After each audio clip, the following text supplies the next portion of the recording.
Assalamualaikum dear students, hope you are fine by the grace of Almighty Allah. Welcome to NIEVS Home School. I am Sabrina Haq, Assistant Teacher of Science, National Adult English Version School, Day Shift.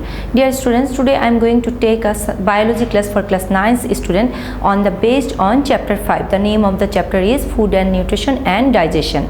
And today we will discuss the first part of the chapter. So let us move forward today's topic. The chapter 5, name of the chapter 5 is Food, Nutrition and Digestion. Living organisms live on food. Food is essential to survive, but the process of consuming food is different in plants and animals. Different elements are necessary for nutrition of living organism. In this chapter, food, nutrition and digestion in human body and plants nutrition are discussed. Come to the plants mineral nutrition. Plants absorb certain elements from the soil, air and water for growth and nutrition. Plants cannot live without these elements. These elements are called nutrients. Almost nutrients are taken from soil. They are called mineral nutrition. About 60 inorganic nutritional elements have been identified in plants. Only 16 elements out of these 60 are essential for normal growth of plants. These 16 nutrients are collectively called essential elements because they are required for normal growth, physiological activities and reproduction of all types of plants.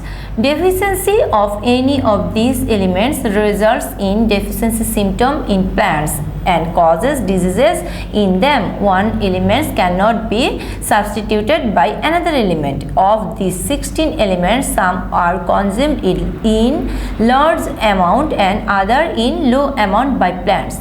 Based on the amount of essential mineral nutrition consumed by plants, nutrients are divided into two groups: macronutrients and micronutrients. Macronutrients, the nutrients elements which is consumed by plant in large quantity for growth are called macronutrients or microelements. Plants use 10 macronutrients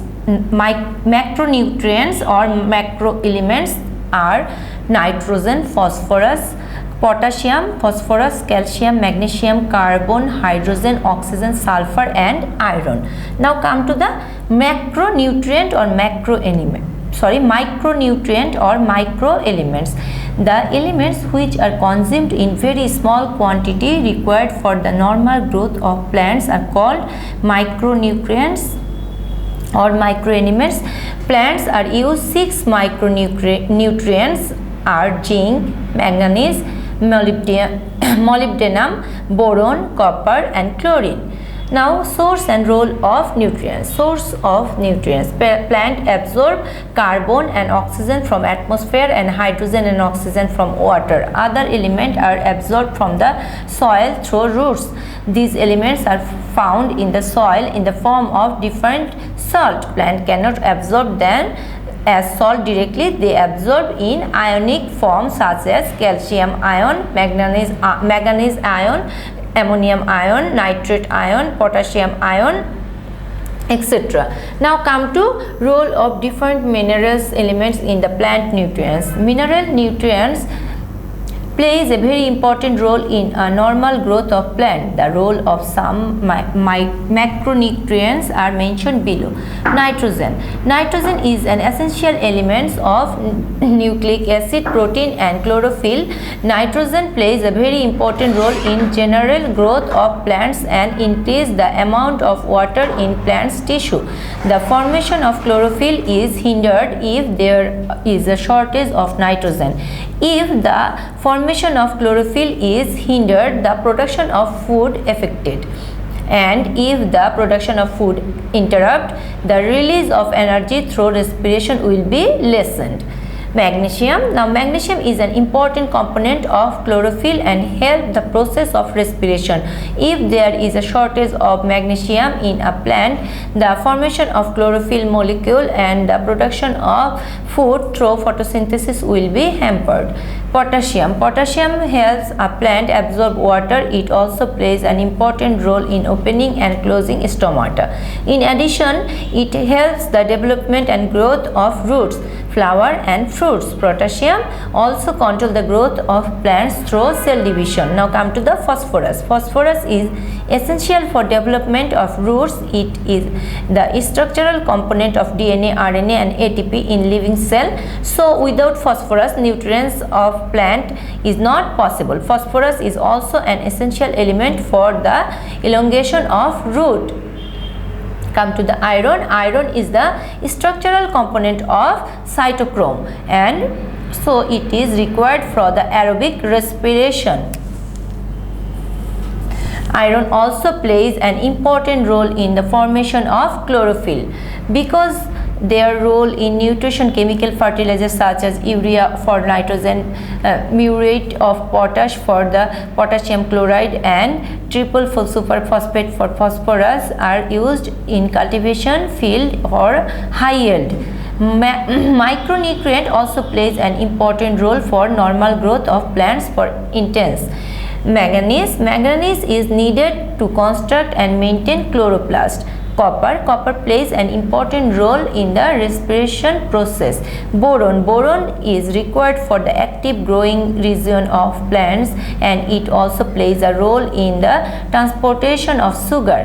The molybdenum. Molybdenum is essential for the fixation of nitrogen by microorganisms. Now come to chlorine. Chlorine is necessary for the growth of roots and stem of sugar beet. Now come to the next, that is symptoms of nutrients deficiency.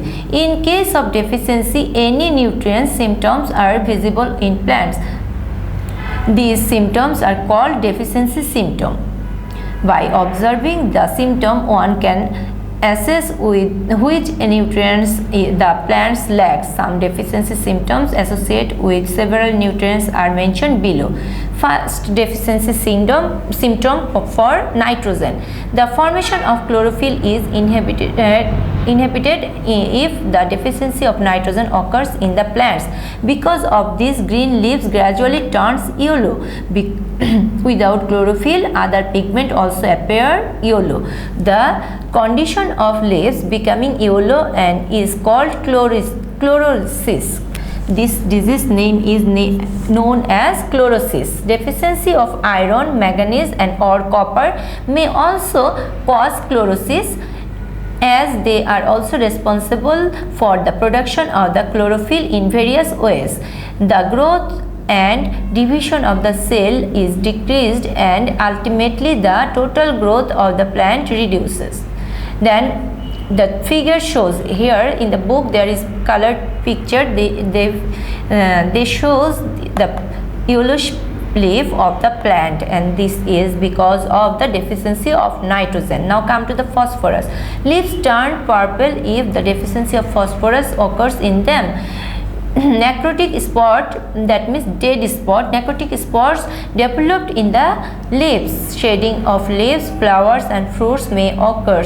The plant becomes stunted and the plants usually display no obvious early symptoms of the phosphorus deficiency. By the time a visual deficiency is recognized, it may be too late to take any action.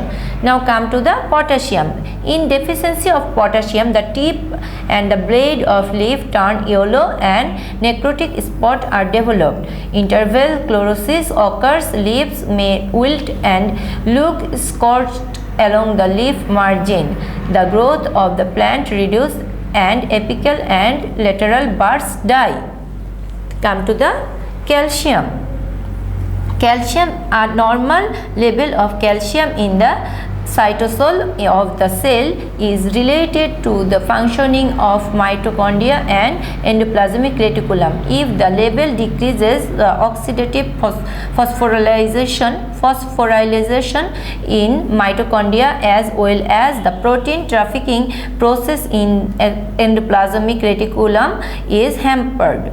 Young leaves face chlorosis and due to the deficiency of calcium and growing apical part parts of a plant die. At the time of flowering in plant, stem dry and the plant wilts. Now come to magnesium. Chlorophyll is not synthesized if there is the deficiency of magnesium. So the green color get paler and the rate of photosynthesis is reduces. Chlorosis occurs deeply and rapidly in the middle place of the vein. Now come to the iron. If there is a deficiency of iron, young leaves first turn pale.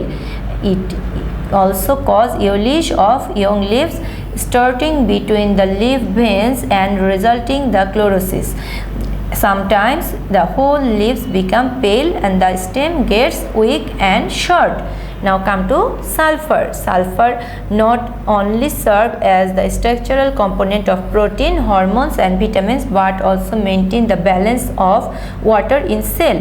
Leaves shows general chlorosis and reddish and purple spot appear on them. Chlorosis happens more with young leaves and less in old ones. The tip of the stem die internodes and of the stem become short and consequently the plants become stunted. Now come to boron. Boron gives strength to a cell by being inside the cell wall. It also regulates various reactions in the metabolism process. Necrosis of meristematic tissue in growing region occurs when there is a deficiency of boron. The growth of young leaves will inhibited and the leaves lose their proper shape, become brittle and rupturing their surface, and the initiation of the floral buds is obstructed. If you observe this figure, you will see the leaves become brittle and they lose their proper shape. Now come to the food and nutrition of the animal. And we have learned about food and nutrition of the animal in our class 6 and class 8 science book, and next we will discuss these things again. Now we get energy from food. The substances which are digested, this is the definition of food.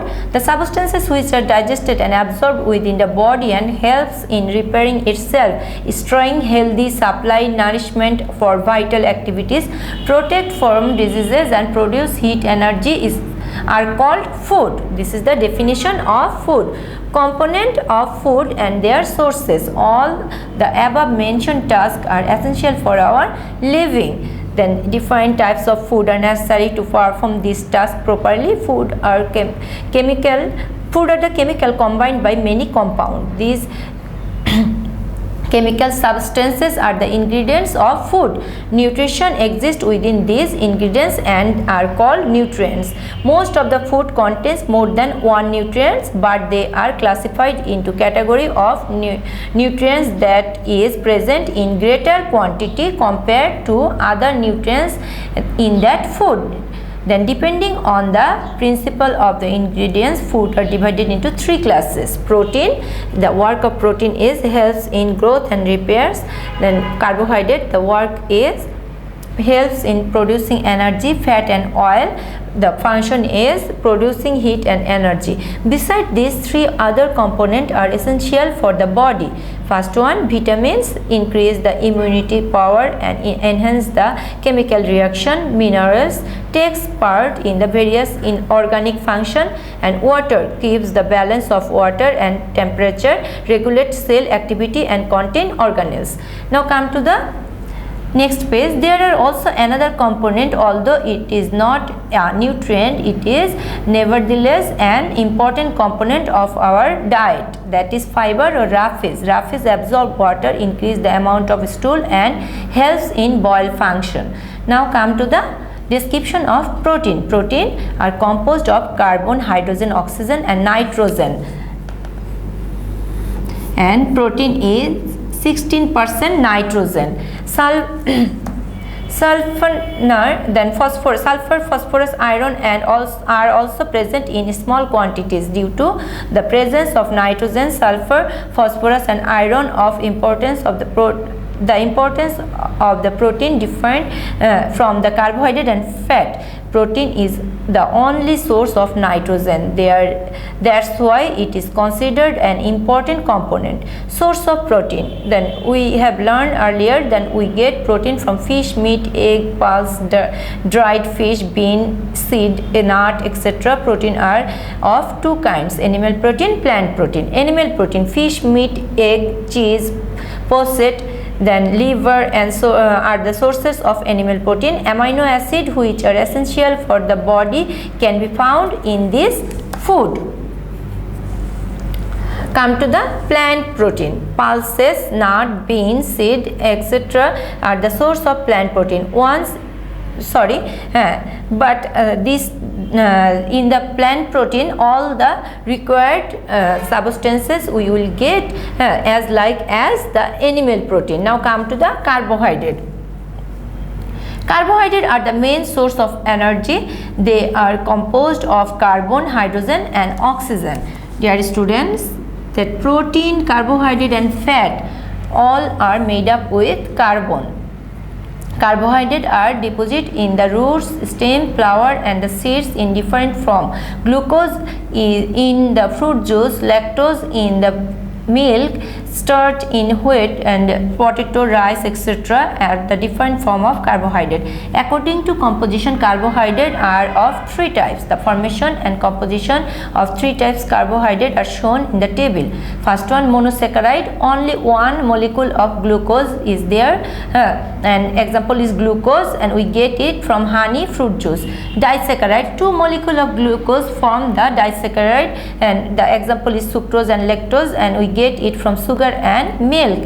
Then polysaccharide, many molecule of glucose made up the polysaccharide, and carbohydrate and glycogen from the carbohydrate and glycogen we get this polysaccharide. Rice, atta, potato, green vegetables are the sources of polysaccharide. We mostly get the carbohydrate from rice, wheat and potato. In raw form of carbohydrate cannot be easily digested. That is why we eat food like potato, rice, wheat, etc. After cooking, carbohydrates are then digested and turned into glucose.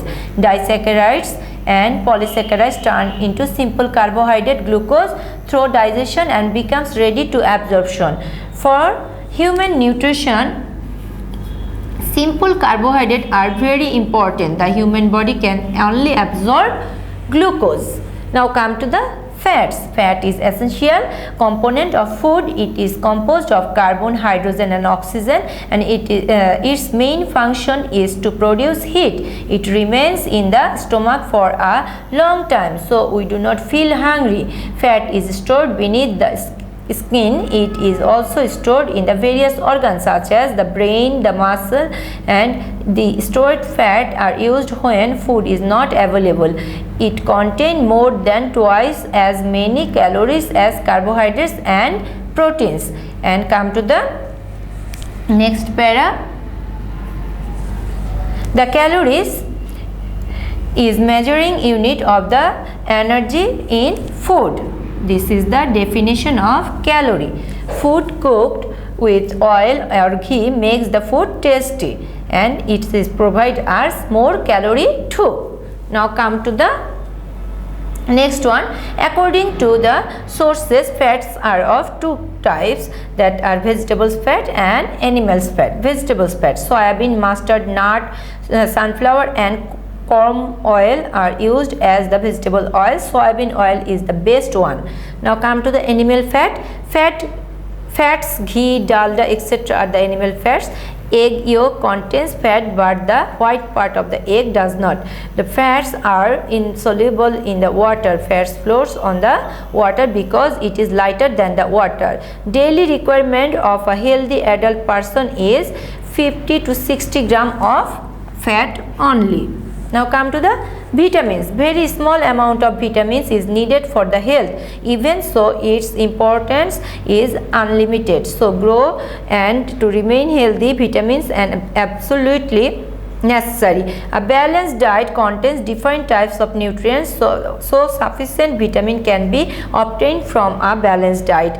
The absence of vitamin in regular diet is cause vitamin deficiency diseases. It can even cause severe harmful effect on the body or even death. Vitamins are of two types, fat soluble vitamin and water soluble vitamin. Vitamin A, D, E and K are fat soluble vitamin. Vitamin B complex and C are water soluble vitamin. Fat soluble vitamin, vitamin A. Vitamin A is obtained from milk, butter, fat, eggs, carrot, mango, jackfruit, colored vegetables, mala fish, etc. Vitamin D, milk, eggs, liver, dairy products, fish oil, edible oil, etc. are the source of vitamin D. Vitamin E and K. Vitamin E and K can be obtained from all above the mentioned food. And water soluble vitamin, vitamin B, yeast, husking rice, then red atta, sprout germ or germinating germ, peas, cauliflower, pea, nuts, beans, liver, heart, milk, eggs, meat, green vegetable, etc. are the sources of vitamin B. Come to vitamin C. Vitamin C can be obtained from the guava, pomelo, star fruits, orange, cabbage, tomato, pineapple, green chili, fresh vegetable, etc. Now come to the minerals, salts and minerals. Mineral salts are essential for body cells and body fluids. The human body contains mineral salts such as calcium, iron, sulfur, zinc, sodium, potassium, iodine, etc. These ingredients do not exist as stand-alone element. Those elements are in food and the body as a compound with other element, from forming various organic and inorganic salt. Mineral salt regulate body building and internal function. Mineral salt are the most essential element in the formation of teeth, muscle, bones, enzymes and hormones. They play a particular role in a nerve impulses, muscle construction, maintaining the water balance in the body cell and keeping balance of acid and base. Milk, curd, cheese, small fishes, that means moladella, pulses, green vegetables, red leaf, aram leaves and are the sources of calcium. Liver, green vegetables, meat, egg yolk, aram leaves contains iron. Phosphorus is obtained from the milk, fish, meat, nut, pulses, table salt, chips, salty food, cheese, nuts, pickle, etc. contains sodium. Then fish, meat, nut, pulses, banana, potato, carrot, apples, etc. contains the potassium. The source of iodine and the seaweeds are the seaweeds, sea fish, meat and algae. Now come to the water. The other name of the water is life. For the existence of the life of water is just as important as oxygen. Then water is a most essential component for nutrition. Body building and internal function are not possible without water. There are three functions of water: body formation, control of internal function and elimination of waste product. Body formation and the maintenance cannot be possible without water. At least 50 to 60% of the body weight of the human body is water. 50 to 65% of our body weight is water. Now control of internal function. No chemical reaction can occur inside the body without water. It acts as a solvent. Blood transport is possible only because of water. The nutrients from the digested food in the blood and the oxygen are carried to the cells through the water. Mineral salt remain dissolved in the body fluid. Nutrients from digested food dissolved to the water are absorbed into the blood through the small intestine. Now come to the next page. Elimination of waste product. Water helps to remove waste products from the body. A large amount of water leaves the body with urine, stool and sweat, etc.